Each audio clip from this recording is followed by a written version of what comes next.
One of these hosts thinks the Bucs could have done better than a Hall of Fame receiver on the roster. Which one of us thinks Julio Jones is a wasted roster spot? Why? And which name or names should have taken his place? All of that and more on this episode of Locked On Bucs. You are Locked On Buccaneers, your daily Tampa Bay Buccaneers podcast, part of the Locked On Podcast Network, your team every day.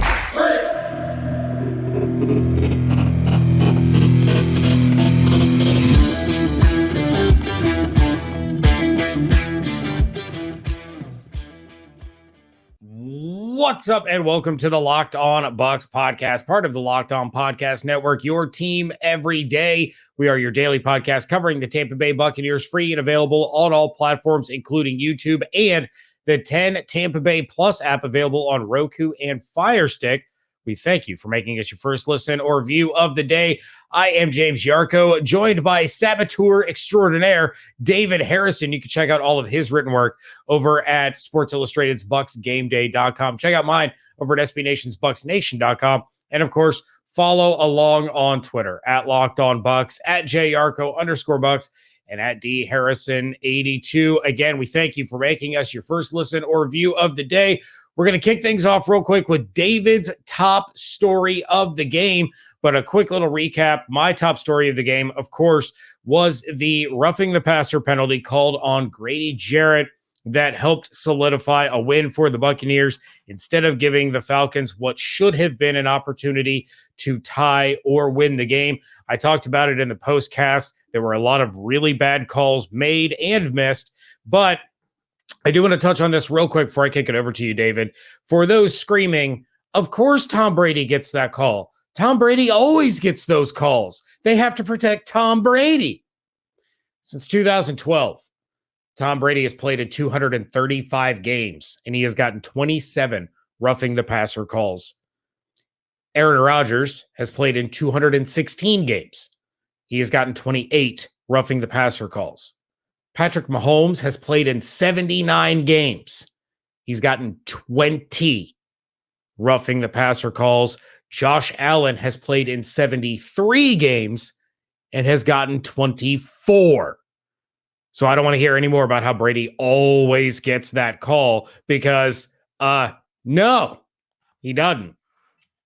Yeah, I mean, I get, I get the Brady hate and I get like the gotta protect the GOAT, but this why Patriots fans were always so like angry and bitter towards everyone. Yes.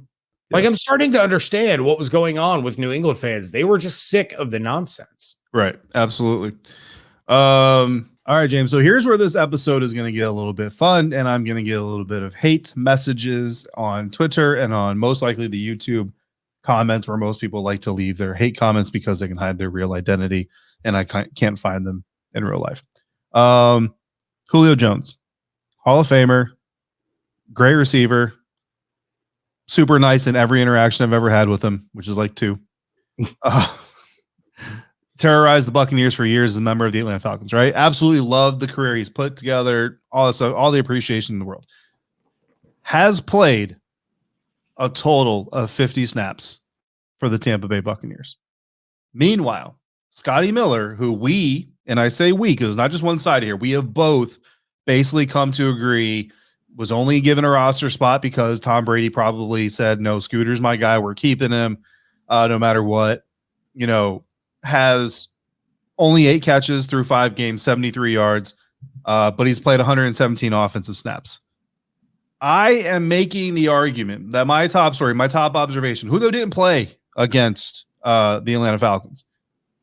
My argument right now, my top story is that I believe the Tampa Bay Buccaneers would have been better served going with Scotty Miller and Tyler Johnson, who is wasting away right now at the Houston Texans, instead of Scotty Miller and Julio Jones. Because Tyler Johnson, while he's only played 29 snaps for the Texans, 25 this week for the week prior, Lovie Smith has said himself in press conferences, the reason for that is not ability, it's not talent. It's just giving him time to ramp up with the playbook, giving him time to get used to Davis Mills.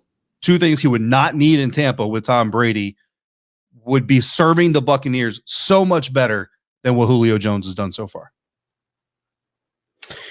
I agree with you to a certain extent, but not completely. And look, I was very vocal that I would have rather kept Tyler Johnson than Scotty Miller. I think if I have to choose between these three, I would take Julio and Tyler Johnson, but that's with a caveat. And this is something I wrote about my pick six, was that it's time to put Julio on the shelf. Mm-hmm. He's not helping anybody by doing this. Let's test the knee pregame. Is he going to play? Is he not going to play? He's a game time decision week after week after week. That partial tear in his PCL is not going to heal when he keeps pushing it. The Buccaneers brought Julio Jones in to be a threat on this team for the playoffs, to win another championship. And he's not going to do that the route that they're going. I was really relieved to hear Todd Bowles say on Monday that, look, we need to, we can't have him play 1 week and then miss 2 weeks and all this. Put him on the IR. You bring Julio Jones back in early December, mid-December, you are absolutely going to have a legitimate red zone threat if he can get that knee partially healed. The problem is he keeps trying to push to get on the field and he's not getting better. I understand the best ability is availability, right? And Julio has, less than half the snaps of Scotty Miller. All in all, he's still somewhat more efficient though, right? I mean, he has a reception on 8% of his offensive snaps. Scotty Miller is less than 7% of his offensive snaps. His yards per catch are higher than Scotty Miller's. We've seen Scotty Miller have some horrendous drops, some horrendous moments throughout this season. So I do think Julio is going to help in the long run if the Buccaneers can just say, you know what, we don't need you right now. We need you in January. But here's what I'll say. And I get that. More efficient, all that stuff. Got it. Scotty Miller, the issues that he's been having, and we saw that a little bit in this last game, right? Kind of picked it up a little bit better. Scotty Miller's issues can get fixed because he's playing. Julio Jones' issues are health related, and it's not just this season. Like, this isn't an anomaly, right? And again, I'm not trying to disrespect Julio Jones, Hall of Fame receiver, all that stuff. But when he joined this team, James, you remember we go back to that. I mentioned that in my eyes, Julio Jones is the fourth receiver on this Buccaneers team. Right now, he ranks 1, 2, 3, 4, 5, 6, 7, 8, 9, 10th on this team in receptions. He is 10th on this team in receptions. James Yarcho, he is 10th on this team in receptions. Tyler Johnson in 5 games, knowing this playbook, having even a little bit of rapport with Tom Brady. I understand that it didn't end well and it didn't go well in the playoffs and all that stuff, but given what he was doing in the preseason, the fire he was playing with, could absolutely had 12 or 6 receptions, be 10th place or better on this team at this stage in the game. And he's younger and most likely healthier. Again, to me, this debate isn't Scotty or Julio because again, if Scotty is on this team because of Tom, it's Julio or Tyler. History withstanding, reputation notwithstanding, Hall of Fame status out of the question, Tyler Johnson would have been better for this team. You're probably right. I truly feel deep down in my heart of hearts, if they let him sit and they let that knee get better, Julio will be an impact player for this team in the postseason. And I think he can have a bigger impact in the postseason than Tyler Johnson would have. I'm looking forward to you pulling this back up in the postseason and shoving it in my face. We will revisit this because one of us is going to be right. Anyway, we've gone too far. We have. That's my takeaway from this game. Look, I know a lot of people are going to disagree with me, not just James, and I'm fine with that. But I said what I said. It's Julio Jones' name. That's it. Because he's not on the field, in the 10 zone, in the red zone, in the 50, in your own 50. He's not on the field. So why would you choose him? You would choose him for name's sake, but that's not going to score you points. What is going to score you points is not having problems in your pants, because fall can cause chaos in your pants. You're overheating 1 second, you're freezing the next second. To be ready for anything, you need underwear that can handle everything. It's time for Tommy John underwear. And Tommy John underwear, you're that much more comfortable, so you can do everything a little bit better. Name a problem with other underwear, and Tommy John has solved it. Tommy John is the Mike Evans of underwear. Tommy John's breathable, lightweight fabric has 4 times the stretch of competing brands. They come with no wedgie guarantee, which is amazing. thanks to a non-rolling waistband and legs that never ride up. Plus, they feature a horizontal quick draw fly with over 17 million pairs sold. People love Tommy John underwear. That's why Tommy John doesn't have customers. They have fanatics. Plus, everything's backed with Tommy John's best pair you'll ever wear, or it's free guarantee. Go to TommyJohn.com/lockedon right now for 20% off your first order. That's 20% off at TommyJohn.com/lockedon. TommyJohn.com/lockedon. See the site for details. Thanks again for making the Locked On Bucs podcast first listen to your first view every single day. Make sure you check out NFL key predictions on Friday on Locked On NFL. Locked On's local experts give you the inside scoop on the 5 biggest games of the NFL weekend, including Sunday and Monday Night Football, plus betting advice from the field's leading experts.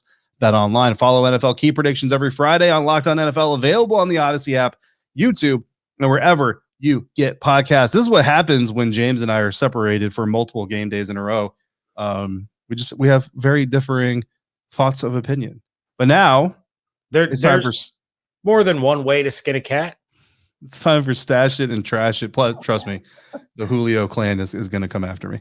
It's time for Stash It and Trash It, and we're actually going to agree on our Trash It. But James, first, let's stick with our Stash It, because while we probably both agree, actually, I know you agree with at least one part of my Stash It. I'm just going a little general on mine while you get into the weeds a little bit better, which is great. I love the young guys getting involved. You gave a game ball to Cade Otton. Yeah, Rashad White got involved a little bit earlier in the game, came up with a key first down early on.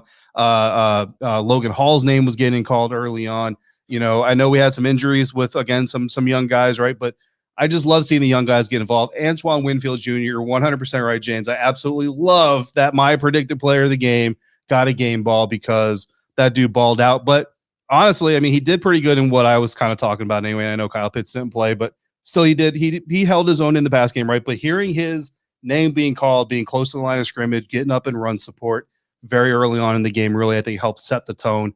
Granted, things went a little sideways later. We'll get to that in a minute. But I love seeing on a team that's so well known for veterans or established guys like Chris Godwin. Like, I think he's old enough to be considered a veteran, but he's not old. So, like, I still have a little bit of an issue calling him a veteran.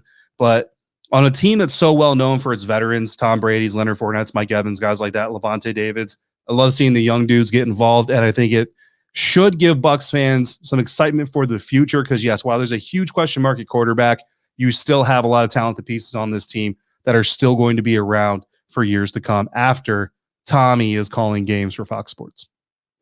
Yeah, I did love everything about the usage of the young guys in this game, and Cade Otton, well-deserved game ball. Buccaneers tight end 1. Pretty much my best friend from when we talked in training camp, by the way. That is a very meaningful 45 seconds. Just like my best friend is Robert Hainsey. So absolutely. I am going to stick with the younger guys for my Stash It, and I'm talking Joe Tryon-Shoyinka. What an absolutely outstanding game by him. He was very consistent. He was creating a lot of pressure, had one of the sickest spin moves I've seen in a while, especially out of a guy that young. Did finish the game with 2 quarterback hits, a sack, tackle for loss.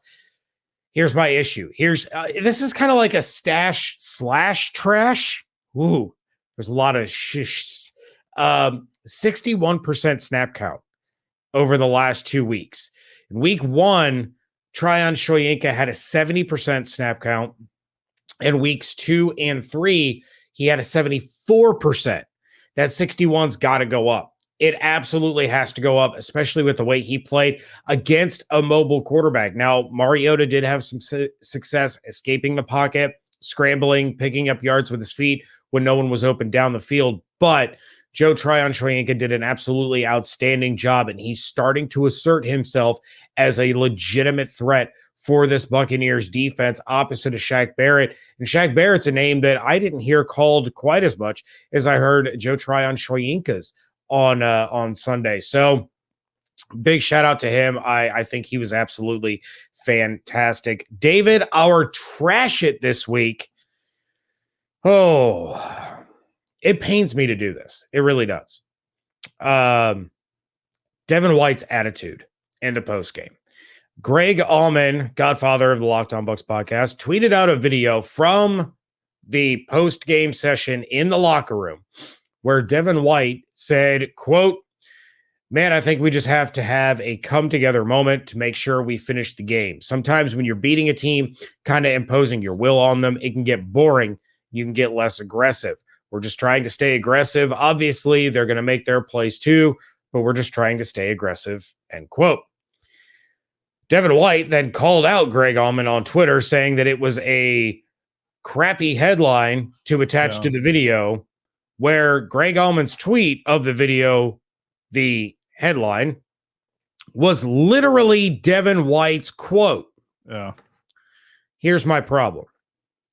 You were just named NFC Defensive Player of the Month. You are a captain of this football team. We have brought up the fact numerous times that you said you wanted to be the first $100 million linebacker. You're not allowed to get to a point where it gets boring.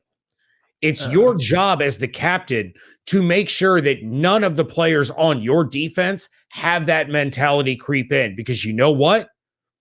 The Falcons popped you right in the mouth because it was boring and you got less aggressive. The Buccaneers defense had an opportunity to bounce back from an embarrassing nationally televised loss and absolutely assert their dominance on the Atlanta Falcons, which they did for 3 quarters. And I realized I put some of the blame of the comeback at the feet of the offense. Yeah. I'm going to back off that stance a little bit now, because obviously there were some problems mentally on the defense. If you're getting too bored to go out there and do your job as a captain, it's your job to lift your players up and make sure that doesn't happen. That's got to change. And that's got to change right now. There's no excuse for you to go out there and say that, oh, well, sometimes it can get a little boring and you get less aggressive. That's how you lose football games. And there isn't a snowball's chance in hell you're winning a Super Bowl if that's your approach. Yeah. I go all the way back to 2020.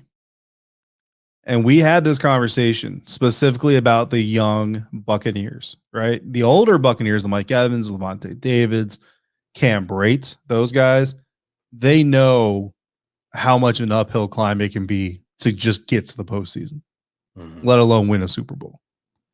We had a discussion about these young bucks and like, is this going to spoil them? Like, are you talking about rich kids, right? Kids that your first year or two in the league, you're getting jewelry. You're getting diamonds. The first Super Bowl ring that has an openable top, removable top. That's the word. Like, you know what I mean? You're getting all kinds of attention. People think you're gonna be Defensive Player of the Year next. Like, it starts to feel almost like it's easy. And granted, I don't think Devin was talking specifically about himself, but you're like I said, you're a team captain, bro. Like, even if that's even if that happened, even if your defense got bored, you just got run on national television by the Chiefs, like you said. And then you escaped with a 6-point win over the Atlanta Falcons. And let's be real. If the Atlanta Falcons get that ball back, do they score and win? I mean, I'm not saying they do, but the fact that you allowed yourself to be put in that position is bad enough as it is. And to your point, Todd Bowles talked about the offense not doing their part in the second half specifically and getting off the field too quickly and the defense wearing down and getting a little bit tired. Happens to every defense, happens to the best of them. Tom Brady took responsibility for the offense, not doing what they need to do, staying on the field. That's what leaders do. So if you want to be Devin White and you want to wear the C on your chest and you want to be this $100 million linebacker, which you're not right now, that's what you need to take that example, man. You need to take the example from Todd Bowles. You need to take the example from Tom Brady, and you need to be a leader on your team. Leaders on the team don't go out there just making outlandish statements. Like, I think he's just trying to have fun, and I get it, man. You're young. You know what I mean? You're having the time of your life. Like, I got it. But if you're going to be a leader, that's the difference. Do you want to be a young dude just having fun, or do you want to be a leader? If you want to be a leader, wear the C patch, wear it proudly, but do it justice. Don't go out there talking trash about the other team's quarterback. And listen, and the only reason I bring up that whole thing is just because we're seeing a trend here with Devin, is that after a win, he wants to talk a little trash to the media, get it out there in public. His teammates don't appreciate it, at least not all of them. You know how I know that? Because Chris Godwin questioned him about it on Instagram Live with Leonard Fournette running his cell phone, okay? So some of these players don't agree with it, don't like it. Some of them do, okay? There's a lot of guys in that locker room. Some of them appreciate it, some of them enjoy it. But I promise you that enough of them don't, that if you're going to be a leader in that locker room, You need to knock the crap off. Do your job. Let your play on the field do the talking. Because what I will say is this: look across the National Football League. When your talking becomes louder than your play, your career is going to come to an end. Ask Terrell Owens. Ask Antonio Brown and his jumping jacking. Right? Like, I look at Deion Sanders. You know what never happened to Deion Sanders, James? His talking never got bigger than his play. And when it got to the point where his talking was about to get louder than his play, he retired. Yeah. Devin is not Deion. You're not the Deion Sanders of linebackers. All right? Play your game. Let the game speak for itself.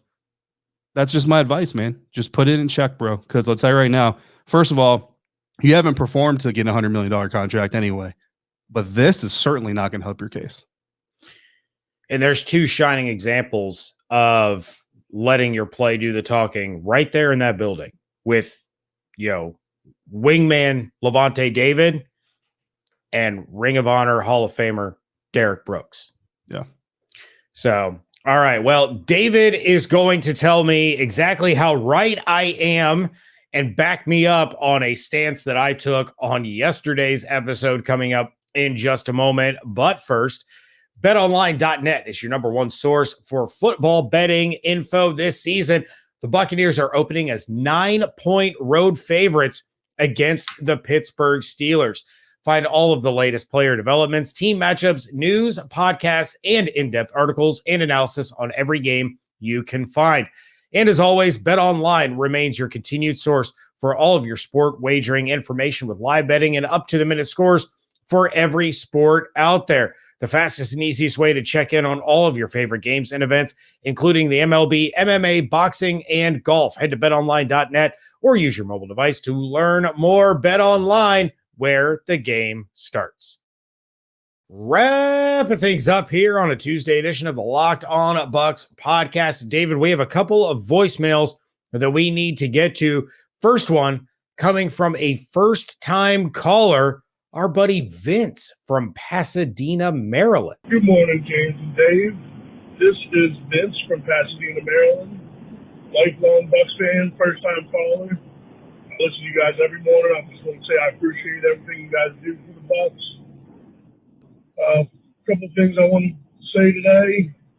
One, I hope Carlton Davis, Sean Murphy-Bunting, Mike Edwards, I hope they all get healthy soon because we're going to need them.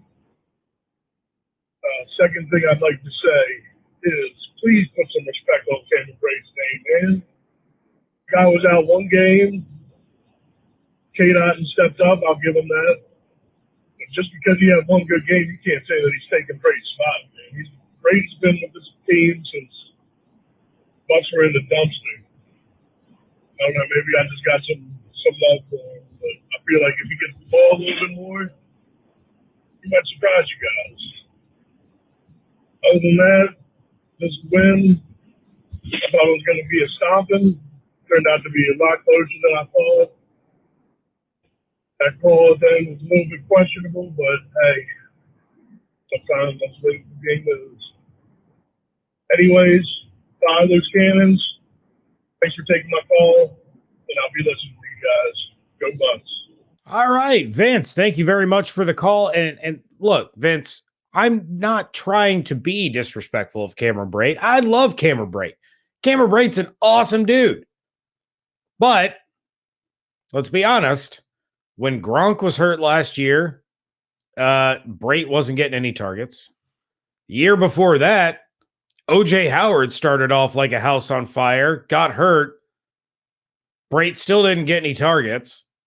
We've seen what Brate is capable of doing, yes. But he's had opportunities this season to really, kind of grab the bull by the horns, and he hasn't. In fact, he's had some pretty crucial drops. Cade Otton is showing that he's ready to take that bull by the horns and be the lead tight end that this team drafted him to be. So I'm not saying cut Cameron Brate. I'm just saying Cade Otton needs to be the number one guy. I'm just saying that based off of your argument for Julio Jones, that even though Cade Otton is generally doing better for the Buccaneers on a holistic basis, Cameron Brate's yards per reception is higher. He's being more efficient in his receptions. Oh, goodness. Therefore, Cam Brate should be tight end number 1. Appreciate the call. Best timing ever. Let's hear another call with another great observation. Hey guys, Adrian here, stationed in Fort Hood, Texas. First time caller, been listening to you guys since 2019. But my question is, for everything we've seen from Cooper Rush since coming in for Dak, and how good he's played since then, if Tom Brady retires this year, would Cooper Rush be a good fit and possibly be better than Kyle Trask? Thanks, guys. Go Bucs. Appreciate the phone call, Adrian, coming from the Great Place, Fort Hood, Texas. Did you know that's what they call it, James? The Great Place? I did not. At least that's what they called it the last time I was there. It's been a while. So they may have changed it. Call it the Hood because it's Fort Hood. Huh, they should call it the Hood for more reasons than that. If you know, you know. Anyway, Cooper Rush, potential replacement for Tom Brady when Tom Brady leaves. Listen, I once told another member of the media that Cooper Rush was the next Matt Flynn. Do you remember how things went with Matt Flynn? I remember the Seattle Seahawks giving him a big old fat contract and then drafting Russell Wilson and then Russell Wilson winning the job in preseason. And then Matt Flynn rode off in the sunset with his fat bag of money and never playing. Yeah, paid him a whole lot of money. Listen, here's something about Cooper Rush, okay? Well, look, I don't want to take too much away from him, okay? I mean, he's doing what the Cowboys are asking him to do, but the Cowboys are not asking him to rise the tides of the Dallas Cowboys. Like basically the Dallas Cowboys are making sure that those around him are prepared to support him.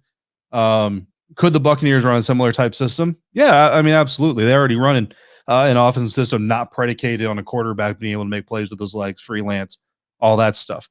The problem is Cooper Rush is not going to read defenses with the efficiency and proficiency that a Tom Brady does. Could Cooper be better than Kyle? I mean, sure. I honestly can't answer that because we've never seen Kyle take live bullets, since Adrian is stationed at Fort Hood. Well, actually, I don't know. He could be a civilian who lives in Fort Hood. Anyway, since you're around the military, I put you like this. Like what Kyle Trask has been through so far is the equivalent of going to the field and shooting with blanks. I mean, yeah, the hits are real, but the games don't count and things change when there's consequences. So until we see Kyle Trask play with consequences, we can't really tell you what he's going to become. Cooper Rush has obviously more experience as an NFL quarterback. He's older. He'll be 30 around or turning 30 around this time next year. So he's obviously going to be a little bit older, a little bit less apt to panic and all that stuff. So could it work? Yeah. I mean, is he a viable option if the Bucs just aren't super confident in Kyle next year? Absolutely. But I can't promise you he would be any better than what Matt Flynn was for the Seattle Seahawks. So it depends on cost is basically what I'm getting at. Ultimately, my opinion on this is we're entering week 6 of the season. It's way too early. It's way too early to have the quarterback discussion. And David, as we've kind of, you kind of pointed out on the crossover with Aaron Freeman last week, like the big headline for the Bucs was off the field stuff for Tom Brady. Let's just say that maybe if the off the field stuff with Tom Brady is true, what's stopping him from coming back and playing again next year? I mean, hey, TB12, running back. TB12, TBD. Remember, his television contract literally says, like, once you're done, there is no start date. It's just like whenever you want to, buddy. And Greg Olsen probably he's good to fill in for Mr. Tom there, and doing a great job, by the way. He is. I really enjoy listening to Greg Olsen call games. I think he does a really, really good job. So yeah, I'm just going to abstain from this for the moment. I will say if Cooper Rush were to be the Buccaneers starting quarterback in 2023, as things stand right now in October of 2022, I would not be thrilled. I probably would not have a lot of good things to say on the Locked On Bucs podcast next year if that were the case. Yeah. Also, let's all take a quick moment to appreciate the fact that the Buccaneers didn't trade for Russell Wilson. Oh my goodness. Yeah. For more reasons than one, but we're not going to get that. We are going to get out of here. Love you, Julio. Thank you to Vince and Adrian for your calls. And thank you to Tyler from Boston. We were going to play your voicemail earlier in the show, but because David and I couldn't get along, we ran a little bit longer on that segment. But please do keep calling in. You know we love playing your stuff on the show. Thank you for making Locked On Bucs your first listen or view of the day. Now make your second listen or view the Peacock and Williamson NFL show. Brian Peacock and former NFL scout Matt Williamson give you the expert NFL analysis in less than 30 minutes. It is free and available wherever you get your podcasts. WTSP Wednesdays are back. Evan Klosky and I will be back tomorrow. So make sure that if you have any questions for him, he's been gone for 2 weeks. If you want to ask him anything or throw a topic our way, you can do so by giving us a call at 813-444-5841 or send us an email to lockedonbuckspodcast@gmail.com. Check out David's work over at bucksgameday.com. Check out mine over at bucksnation.com. And of course, follow everything on Twitter at LockedOnBucks, at JYarcho_Bucks, and at DHarrison82. Hope you all have an absolutely outstanding day. Stay safe, stay healthy, fire those cannons. And we thank you so much for joining us right here at Locked On Bucs.